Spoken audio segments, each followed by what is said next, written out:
ಹಿಂದೆ ಸನ್ಮಾನ್ಯ ಶಿವಕುಮಾರ್ ಅವರ ಮೇಲೆ ದೆಹಲಿ ಎಸ್ಟಾಬ್ಲಿಷ್ಮೆಂಟ್ ಕಾಯ್ದೆ 1946ರ ಸೆಕ್ಷನ್ 6 ಅಡಿಯಲ್ಲಿ ಸಿಬಿಐ ಕೇಸ್ ದಾಖಲಾಗಿತ್ತು. ದಾಖಲಾದ ಮೇಲೆ ಅದನ್ನು 2019ರಂದು ಸೆಪ್ಟೆಂಬರ್ 25ರಂದು ಆದೇಶ ಕೂಡ ಮಾಡಲಾಗಿದೆ. ಈಗ ಆ ಸಿಬಿಐ ತನಿಖೆಯನ್ನು ರದ್ದು ಮಾಡಿದ್ದೀನಿ ಅಂತ ಕ್ಯಾಬಿನೆಟ್ ಏನು ತೀರ್ಮಾನ ತೆಗೆದುಕೊಂಡಿದೆ, ಇದು ಸಮಂಜಸ ಅಲ್ಲ, ನ್ಯಾಯಯುತನೂ ಅಲ್ಲ. ಯಾಕೆಂದರೆ ಇಂದಿನ ಸರ್ಕಾರ ಅದನ್ನು ನಾವೇನು ಸುಮೋಟೋ ತೆಗೆದುಕೊಂಡಿಲ್ಲ.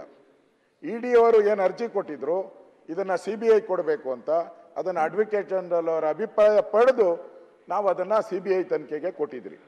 ಇದರಲ್ಲಿ ಯಾವುದೇ ರೀತಿಯಾದ ರಾಜಕೀಯ ಪ್ರೇರಣೆ ಇಲ್ಲ. ಈ ತನಿಖೆ ಜವಾಬ್ದಾರಿಯನ್ನು ನನ್ನ ತಿಳಿದ ಪ್ರಕಾರ ಕೋರ್ಟ್ಗೆ ಬಿಡಬೇಕಾಯಿತು.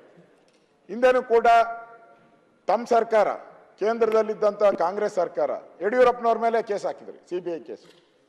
ಅದೇ ರೀತಿ ಜನಾರ್ದನ್ ರೆಡ್ಡಿ ಅವ್ರ ಮೇಲೆ ಕೇಸ್ ಹಾಕಿತ್ತು. ಅದೇ ರೀತಿ ನಾಗೇಂದ್ರ ಅವ್ರ ಮೇಲೆ ಸುಮಾರು 23 ಕೇಸ್, 23 ಆಯ್ತು ಕೇಸ್ ಹಾಕಿತ್ತು. ಒಂದು ಸೆಕೆಂಡ್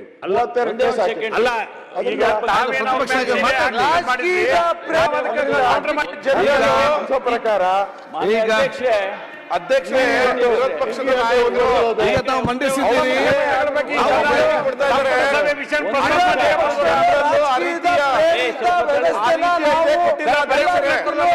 ಉಪಮುಖ್ಯಮಂತ್ರಿ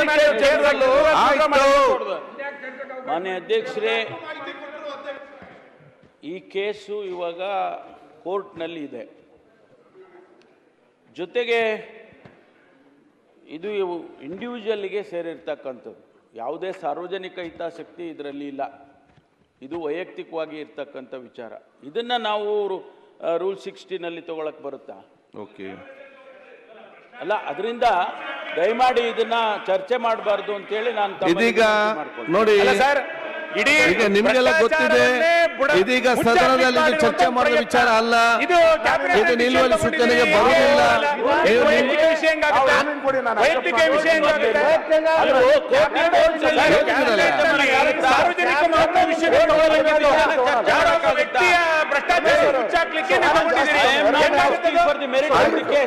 ಕೋರ್ಟ್ ಅಲ್ಲಿ ಇರೋದನ್ನ ಇಲ್ಲಿ ಇದೀಗ ನ್ಯಾಯಾಲಯದ ಮುಂದೆ ಇದೆ, ಇದರಲ್ಲಿ ಚರ್ಚೆ ಮಾಡಲಿಕ್ಕೆ ಅವಕಾಶ ಇರುವುದಿಲ್ಲ. ಇದು ಕಾನೂನು ವ್ಯಾಪ್ತಿಯ ತೀರ್ಮಾನ. ಕ್ಯಾಬಿನೆಟ್ ಆದ್ಯತೆ ಯಾವುದು? ಕ್ಯಾಬಿನೆಟ್ ಆದ್ಯತೆ ಯಾವ್ದಿತ್ತು? ನಿಮಗೆ ಬೇರೆ ಕ್ಯಾಬಿನೆಟ್ ಅಲ್ಲಿ ಆದ್ಯತೆ ಇರಲಿಲ್ಲ. ಭ್ರಷ್ಟಾಚಾರದ ವಿರುದ್ಧ ನಿಮ್ಮಿಂದ ಭ್ರಷ್ಟಾಚಾರವನ್ನು ಪೋಷಣೆ ಆಯ್ತು, ಅವ್ರು ಪ್ರೆಸೆಂಟ್ ಚರ್ಚೆ ಮಾಡಲಾಗ್ತದ. ಅಶೋಕ್ ಅವರೇ, ಟೈಮ್ ಆಯ್ತು, ನೀವು ಹೇಳಿದ್ದೀರಾ 5 ನಿಮಿಷ ಅಂತ ಹೇಳಿ ಮಂಡಿಸಿದಾರಲ್ಲ, ಅವ್ರ ಸರ್ಕಾರ ವಿಚಾರ ಹೇಳ್ತಾ ಇದ್ದಾರೆ, ಚರ್ಚೆ ಮಾಡಲಾಗ್ತದೆ. ನೀವು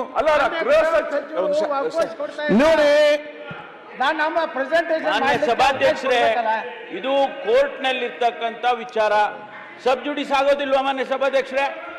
ಇದನ್ನು ಚರ್ಚೆ ಮಾಡಿದ ಅವಕಾಶ ನಮ್ಗೆ ಇಲ್ಲಲ್ಲ. ಆದ ಕಾರಣ ತಾವು ತಮ್ಮ ನಿಲುವಂತ ಮಂಡಿಸಿದಿರಿ. ನಾನ್ ಬಹುಶಃ ಹೇಳುದಿಷ್ಟೇ, ಇದು ನ್ಯಾಯಾಲಯದಲ್ಲಿ ಇದ್ದ ಕಾರಣ ಅದು ಕಾನೂನು ವ್ಯಾಪ್ತಿ ತೀರ್ಮಾನ ಆಗ್ತದೆ. ನಮ್ಗೆ ಇಲ್ಲಿ ಚರ್ಚೆ ಮಾಡಿದ ಅವಕಾಶ ಇಲ್ಲ. ಮತ್ತು ಇದು ಸಾರ್ವಜನಿಕಿಂತಲೂ ಕೂಡ ವ್ಯಕ್ತಿಗೆ ಸಂಬಂಧಪಟ್ಟಾಗೆ ನೀವು ಚರ್ಚೆ ಮಾಡ್ತಿದ್ದೀರಿ.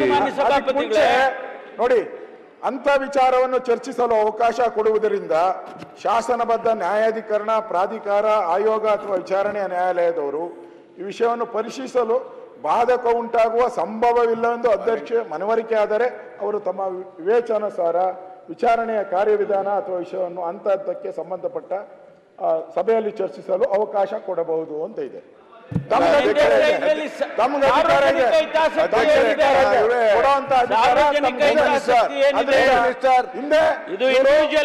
ಲೋಕಾಯುಕ್ತವನ್ನ ರದ್ದು ಮಾಡಿ ಸರ್, ಲೋಕಾಯುಕ್ತವನ್ನ ರದ್ದು ಮಾಡಿ ಹೋಮ್ ಮಿನಿಸ್ಟರ್ ಕೂಡ ಈ ಕರಪ್ಷನ್ ಬಗ್ಗೆ ಹೇಳಿದ್ರಲ್ಲ, ಎಲ್ಲರೂ ಹೋರಾಟ ಮಾಡೋಣ.